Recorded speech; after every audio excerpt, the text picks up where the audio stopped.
Welcome back to The Changed Physician. I am Melissa Cady, the Challenge Doctor, with my co-host, Dr. Kevin Cuccaro. And actually, I'm going to distribute and cross-post this to my own page. So if you're seeing this on The Challenge Doctor, if you don't know what The Changed Physician is all about, you'll need to go to thechangedphysician.com. You can join the community, whether you're a physician or a physician ally. We won't discriminate. We'll allow you to be part of the community. Everyone's welcome. Well, how are you doing today, Kevin? I am well. I think I am. Good. Yeah. Well, we've had a ton of. I felt like we were in Oregon the last couple days because we've had a lot of rain, Kevin. Believe it or not, it's a lot of rain, Kevin. Well, you're in Oregon. I'm in Austin. Usually, it's like freaking dry. Which I'm sure this is just a matter of time that we're going to hit our patch of no rain for a while. But, it is Central Texas, so it does do that. But we don't. Do you have a rainy season then, or you just don't? We have rainy. You guys have like thunderstorms. Like the one time I've ever been through Texas, like a billion years ago, it was a huge rainstorm. It was like insane. Oh, yeah. Then it's all flat, so it's scary because you think there's like nowhere to hide. It's just you're in the middle of nowhere, and it's totally flat for a billion miles, and you think you're gonna get washed off the face of the earth. Yeah, of course. I live in hill country area, so there are hills and various things around this area. It's not fully flat, but yes, Texas has a lot of flat areas. I would say we get not rainy seasons; we get rainy surprises. Surprises. We don't really know when these things happen. They're pretty random, but the summertime is just, it can go several months without anything. So, which is pretty, I'm looking at a patch on my lawn that has no grass growing. It's like, you kind of want the weeds because it at least allows your lawn to have something there. So, filler. It's a filler. Yes, it fills. If it's green in the winter, it's a weed, because that's not usually what the grass is doing. But I'm not going to be complaining too much. There are perks to living in warm weather because I like warm weather. But anyway, well, anything exciting on your part in your parts? In my parts. So let's see. Last part weekend, of the world. My parts of the world. I should probably in my parts. Elaborate on that. Well, speaking of weather and climate and where you live and everything, I went up and explored the Columbia River Gorge a little bit last weekend. Stayed up there, and I was I'm just constantly. Where I grew up, I love Nevada, but Nevada is like, makes you work for it a little bit. It is absolutely gorgeous. People say, "Oh, it's ugly." No, Nevada has just absolutely gorgeous things, but it's not easy gorgeous. Like the desert and the evening and in the early mornings when you're nowhere and there's stars all over the place. It's incredible. Yeah. Oregon is like easy gorgeous. It's just everywhere. And man, the gorge is just like amazing. It was, so the Columbia River Gorge is where the Columbia River, which is like, I think the second largest river in the United States. And it's in a big, deep gorge. You don't realize it's so deep when you're in it, but then if you get on the bluffs, it's like huge. And man, it's just amazing. Like, and then there was a transition between Hood River and the Dalles, where it's 20 miles and it completely changes just because the Dalles is on the other side of the Cascades and Hood River is sort of at the border. So those mountains, even with the gorge, kind of stop all the water. And so it's one's lily tree and one's not. And anyway, I don't know. It was crazy. And then I just drove around, and then I found this museum. There's the Mary Hill Museum of Art, which on the Washington side of the Columbia River. And I found it through Google, and it's in literally, just nowhere. It's just on this, sits on this ridge overlooking the gorge. And I'm like, oh my God, this is like one of the coolest small museums I've ever been to in my life. I expected to not be there very long. It was over 2.5 hours just wandering through this thing. And, so if you're anywhere in the Portland area and you want to take a little trip, go out to the gorge. it is, and hit that museum. And then there's like the guy who did that made a reproduction of Stonehenge as a memorial to World War I. And I'm like walking through it. And I've been to the real Stonehenge, but you can't walk in the middle of the real Stonehenge anymore. So I was like, this is super cool. Like, I had a great time. It was a lot of fun. That's awesome. Yeah. My husband, I don't know if we told you, Kevin, that, Corey and I actually thought if we're going to live anywhere else other than Austin, we thought about, living in Oregon. And we did go to Multnomah Falls before their recent fire they had. And that was awesome. I tweaked my knee a little bit. That made it fun going down. Did you go all the way up, or were you just like to the top? Oh, okay. Well, I have pictures of us where the waterfall is below us. I'm not sure like what part, like if there's multiple parts you can go up. Well, you can go all the way up. I felt like we went all the way up. You probably did, but most people, the classic is the bridge. You hike up to the bridge. Oh, we went beyond that. Yeah. I remember looking down at the waterfall. It was awesome, but I can't even imagine. We didn't have a ton of time to do a lot of other things, but it was amazing, and I can only imagine what the rest of the state offers. But we have thoughts of there's a lot of like wineries and other things I think I've seen. There's the winery. So the problem, we live in the Willamette Valley, and Willamette Valley is known for Pinot Noir. Yeah. I don't like Pinot Noir. Like that's the problem. Like it's not my big Pinot either. I like big dense wines. I'm a Malbec guy. Pinot, Petit Shiraz, or Shiraz or Petit Syrah, which is kind of the same. And I just don't like Pinot Noir. Yeah. Southern Oregon has some little bit of variety. You haven't really hit there yet. And then the gorge, there was just vineyards all over the place, and they're apparently small. Like they're really not commercial yet. And I was reading some articles on there where they're kind of like some, old edgy winemakers or whatever. So now I want to go up there and just kind of hit some of these places and taste. But I guess for a Saturday Salutation things, one of the things that has reminded me of is we always talk about like doing these crazy exotic trips and go here and you have to go here and you have to go here.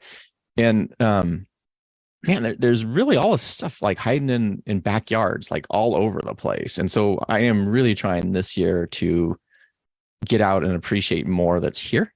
Mm-hmm. We're going other places too, but it just blows my mind. Like every time I go someplace and within 2-hour drive, and I'm like, why am I not doing this more often? I mean, this is just gorgeous and fun. And we got lots of different, we got the coast and the river and the mountains, and I want to get out into Eastern Oregon. That's high desert, kind of what I grew up in. And there's some stuff out there. Really want to hit there's like the 7 natural wonders of Oregon. And I need 3 of them still. So I'm going to, those are all in Eastern Oregon and Central Oregon. So I want to hit those at some point. But anyway, for those of you, find stuff that's local. I mean, we tend to overlook it and a lot of opportunities to do cool stuff. You're gamifying Oregon now. Like you're gamifying the whole, like, got to hit the spots. Well, it is. I mean, it gives you a target, right? Yeah. And then something to anticipate. And, then you can check your little box on your life game worksheet or life, whatever your, what would you call it? Like what kind of game would this be? Your experience sheet, your character sheet, I guess, your past experiences and level up there. But I've been trying to do that. I mean, I remember, I think I talked about that last year at this time, was trying to gamify things. It's kind of challenging for certain aspects of life, but you made me think about just like going I have, you think of like, we're busy as physicians, in our training, and then especially even out in practice, in the traditional practices for sure.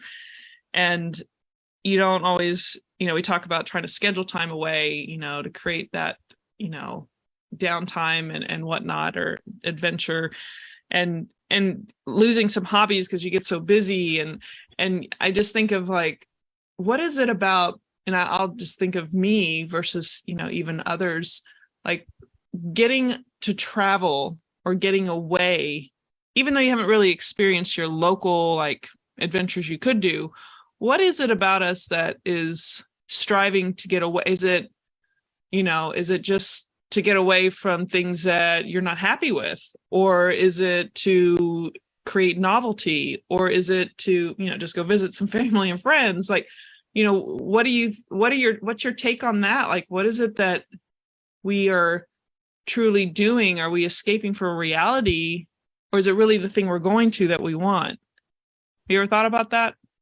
Well, I guess I'm thinking about a little bit different is they tend to overlook what we have locally, like, and then when we go someplace else and we tend to do different things, or the experience is different, or we kind of have these memories that are associated with it. Yeah. And I think there's two reasons for that. One is the novelty. So we do know the brain craves kind of like novelty. And when you're in a new experience or a new setting, that grabs attention, and you're focusing more, and there's more likely to be little nuggets that go into the old memory box that you can assemble later. But the other thing is when people come to you, right, then they have a novel experience because there's people with you. So that changes that day-to-day routine. And then sometimes people like discover stuff in their backyard, like if you're entertaining guests or something like that.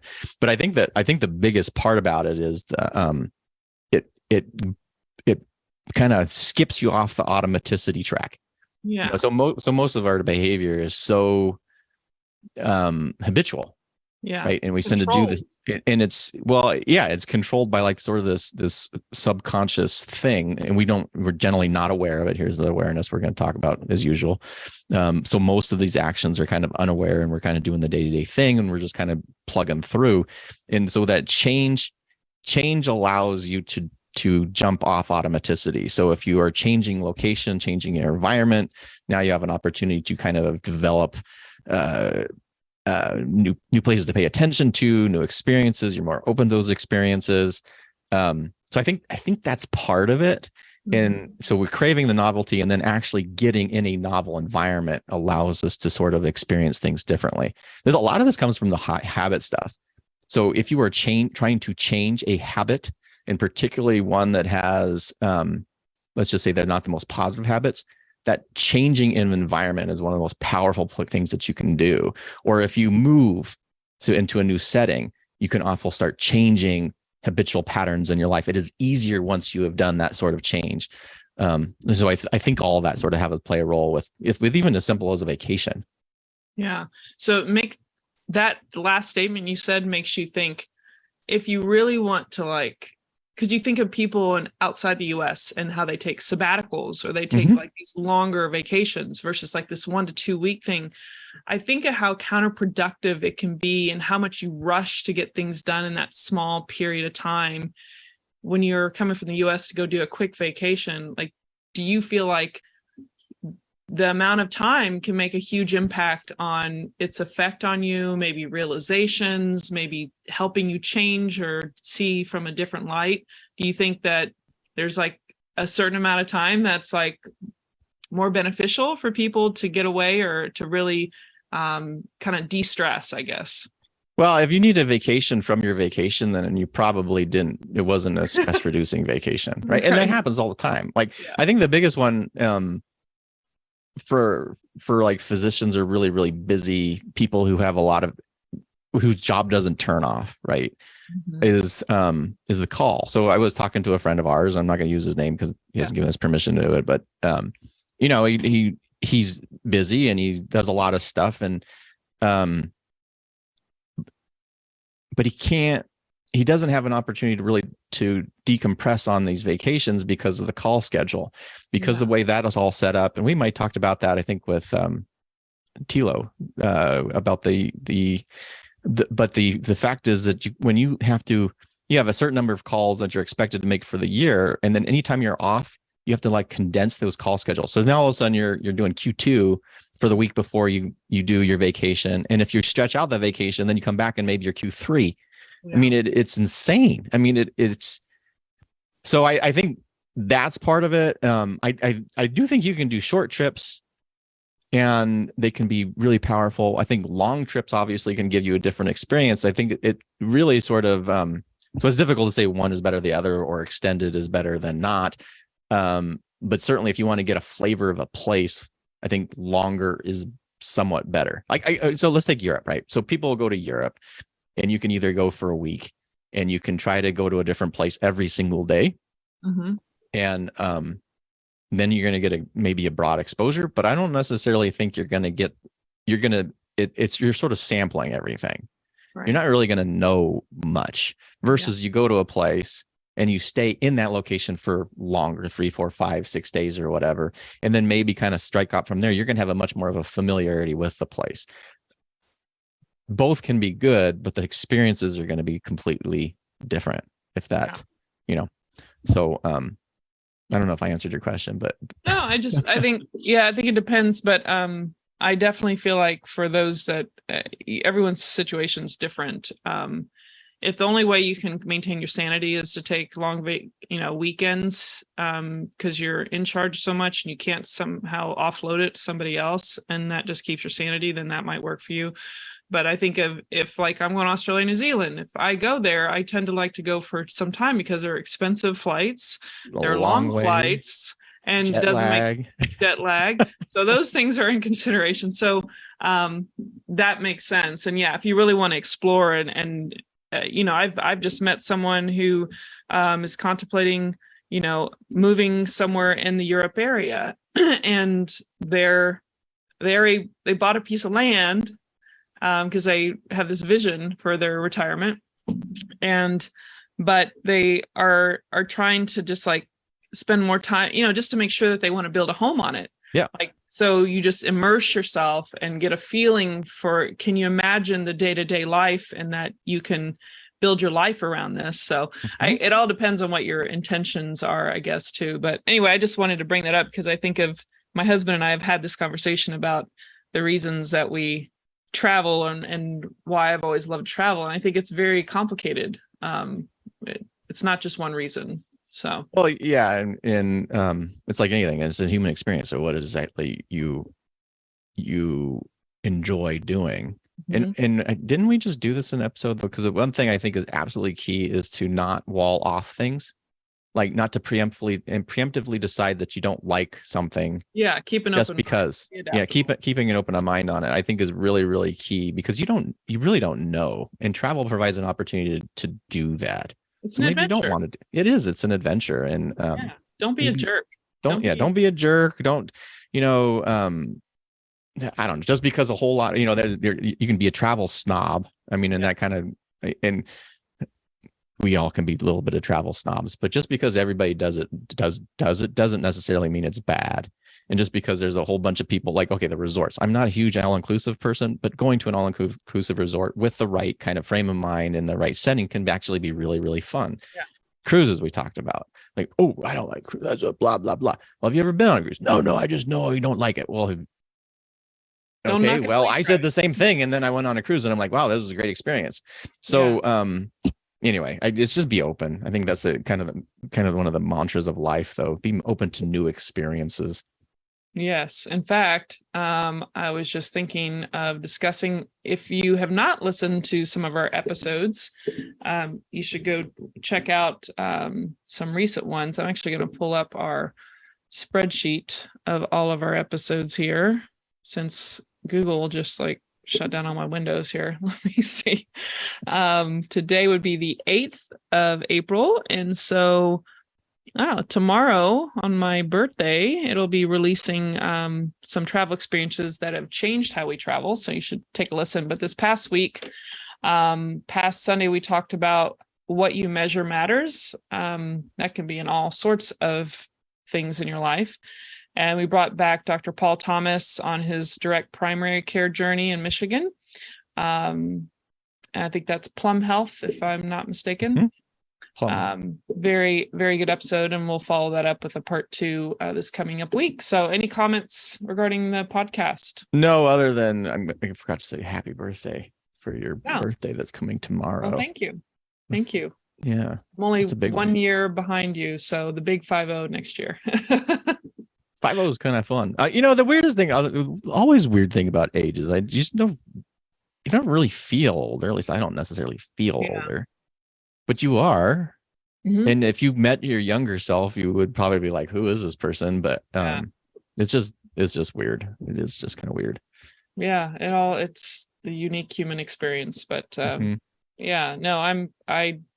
actually, getting older drives me a little bit. It inspires me to keep taking care of myself, because even during the pandemic, that little lull of like maybe not doing things the way I used to do and seeing how that impacts how I feel and whatnot, like it's amazing how depending on your frame of mind or your mindset, you can either let it bring you down, or you can let it lift you up. So personally, I like to take the positive side of half full, or however you want to say it.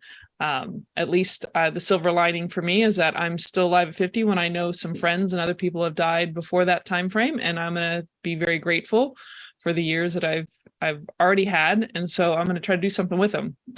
So that's well, and kind of coming back to the other thing is these age-related beliefs that people have are so destructive. And if they just throw up their hands and don't do anything, then you're going to wither away. But it is, the human bodies are so remarkably resilient and have so much capacity.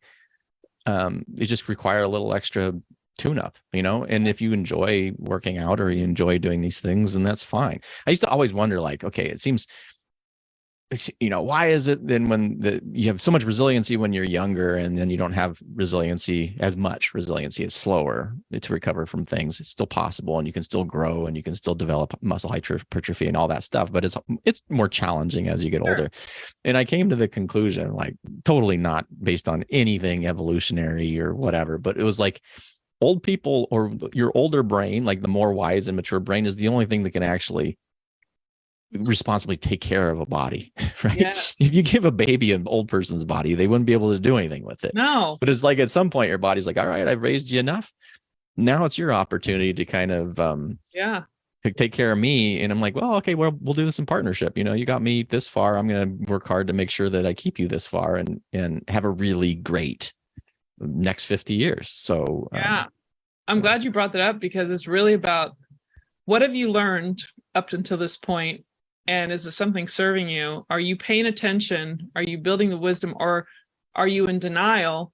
Because those that have been in denial, or, refuse, or have these hard, beliefs that are not beneficial for a body that becomes less resilient, are going to suffer. And it makes me still believe in the phrase I like to use for my challenge doctor followers out there: challenge your health before your health challenges you. Like, at some point, there's going to be a switch around. Like, if you're not going to challenge it in healthy ways, then it's going to go downhill a lot faster than others that take care of it. So none of us are perfect, but we can do or move it or lose it, the same thing. Because it's like, if you're not going to, it's sort of like muscles. Like, if you don't use the muscle, it atrophies. But if you challenge the muscle, then it's going to grow, as long as it's challenged, net fed, rested, challenged, fed, rested, right? And so the whole body does that. Like, just challenge it, give it nutrients, rest it, and repeat, and you'll be okay. But don't just sit there and go, oh my God, I can't do anything. It's like, we talked to my sister, who one of my favorite people, and just talking, it's like, we talk about this stuff, and people who don't move, it's like, oh, they aren't moving, and it's like, I can't, like, they think there's something medical going wrong, so they won't move. It's like, there is literally nothing, unless you have a fresh fracture that hasn't been stabilized, that movement doesn't help. And it's like, if I had some weird tingling in my body somewhere, you can pretty sure I'm going to be moving that piece of body more, and I'm going to be exercising it more, versus like not doing anything with it. Right. Exactly. It's crazy. I don't know. Movement, people. Movement is medicine. Yeah, move. So why don't you move us on out of the Saturday salutations? Well, all right. Well, it is happy Saturday to all of you. Hope you guys are having a great day. Happy birthday to Dr. Melissa Katie, who is turning the big 49 tomorrow. So make sure you send her little accolades and thumbs up through Facebook or whatever your favorite media is. As always, you can join the community, whether you're a physician or physician ally, at thechangephysician.com. And until next time, stay well. Take care.